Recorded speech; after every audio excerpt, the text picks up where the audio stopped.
to introduce you to my very good friend, Nancy Bisienere.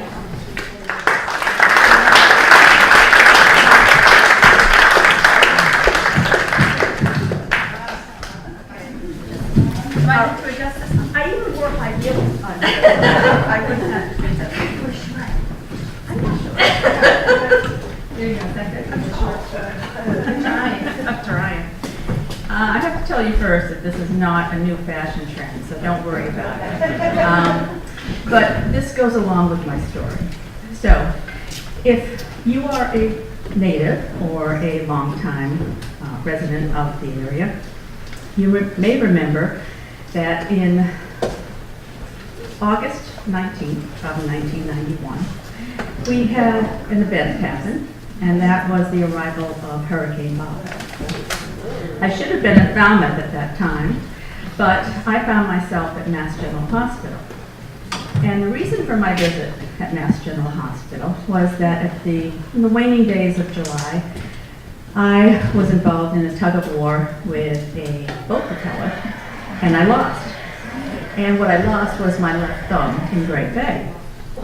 So I went up to MGH to save time, and I had a team of plastic surgeons that worked to create a new thumb for me. And the way they did that was by attaching my left hand to my left thigh. And with the skin and tissue, they created a new thumb for me.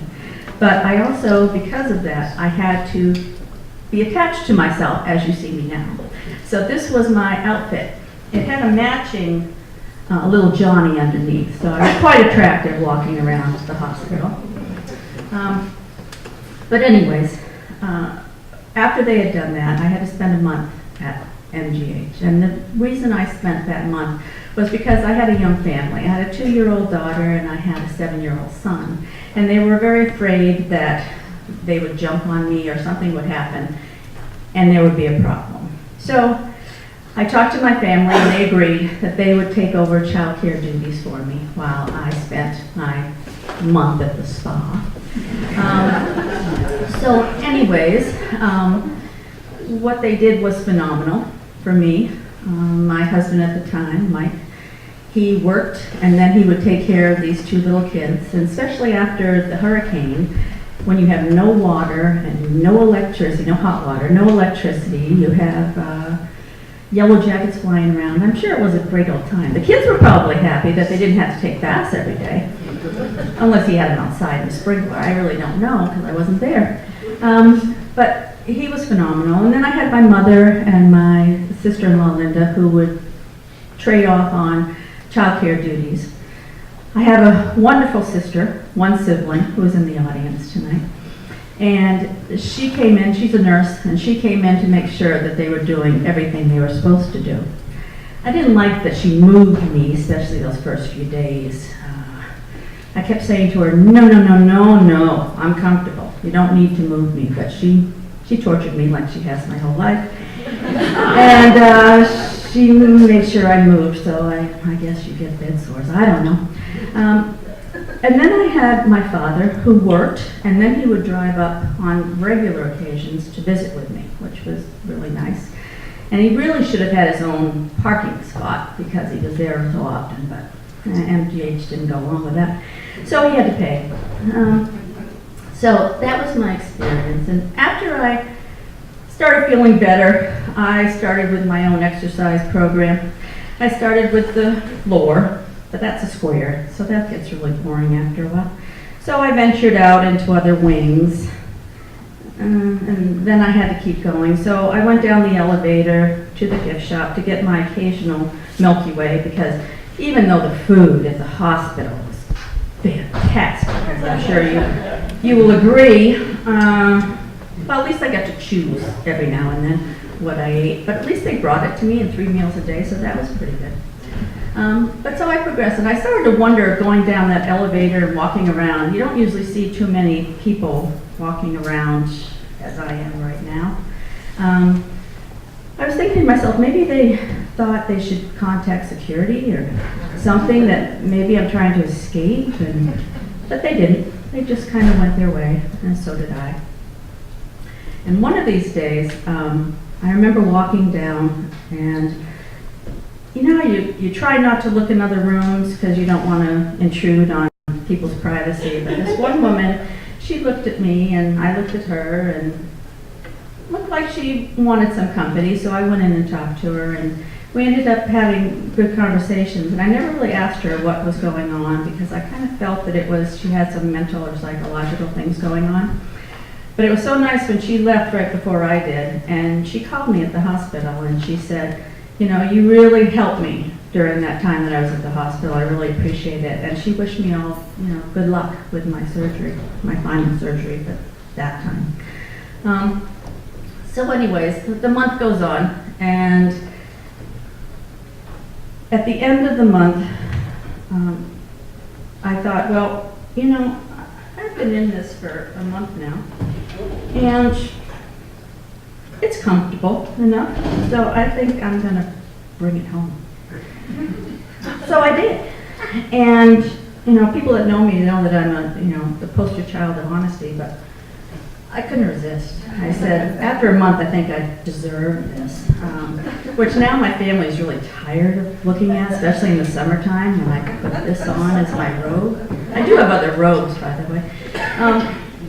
But one good thing that happened, well, not good thing, but I shouldn't say that, but 4 years ago, my mother passed away. And 10 years after I had been at MGH, my mother had been there for some routine exam, some tests. So anyways, you put your bags, your clothes in a bag, and for some reason they gave her clothes to somebody else. So she had to come home in the Johnny and the robe. So you wonder where I get this exhibitionist thing here. Anyway, so it was nice because now I have a newer robe.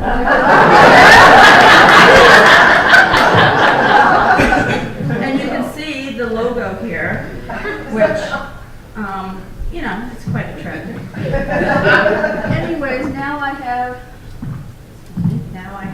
a new robe. Sorry, Terry. So I'll be wearing this for quite a while, maybe. But I guess what I learned about being there was that you're stronger than you think. I'm glad I was an extrovert so that I was able to wander and I didn't care what people thought, so I could do what I wanted to do. And I'm extremely grateful that I have family that came through when I needed them. They are gold medal winning in their efforts and their love for me, and I really appreciate that. Well, this was my last surgery, a year later, and in that meantime, I had a year of my thumb looking kind of like a manatee, you know, like their fins. I really didn't like that, but I survived, because this was my delicate hand, because I'm strongly right-handed, thank goodness. So this is my delicate hand, so I wasn't too happy. But my final surgery, they went back through the same incision and took a piece of bone off my hip, put metal and screws in here. So now I have a usable hand. And most people that, when I worked as a waitress and other things, it was for years. And then they'd say, somehow it would come up and I'd talk about losing my thumb, and they'd give me that look.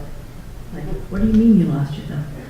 I said, I never know you should, you know, because I can do pretty much everything that I want to do. The only thing I have to worry about is that this is skin from my hip. So I have hair on here.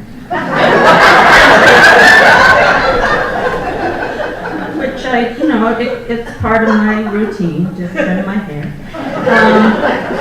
Then I have to worry about it burning because, you know, that's what your skin does. And then in the wintertime, that rod, it gets that cold. And, you know, so it's like, you know, when you're out shoveling and then you come back in and it's like, oh my God. So it's warming that up. So that's pretty much it. So I never felt bad about what had happened because I saw so much when I was there, but also I knew that this was minor compared to what other people have gone through. And I've never really, I don't talk about it, it's just, it is. But I'm very happy about that. There's one other story though that after I had this done, and the kids wanted to make me, you know, a nail. So they cut a piece of paper and they put it on with tape. It didn't set too well when I took the tape off. So there was no more nails being put on Mom's thumb. But I also had this adult come to me, which really surprised me. I told you the story, and I don't remember, I hope it's not a friend of mine.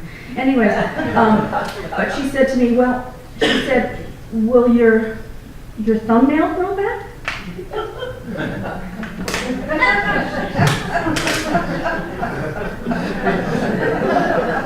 I've never seen nails growing off your legs, have you? So I had to tell her, no, so sorry, no, that's not going to happen. So, but anyways, that is my experience, and I'm grateful for everything in my life, and I'm grateful to have two thumbs that are usable. And I guess my last thing is be safe out there on your boats, and thumbs up for boat safety. Now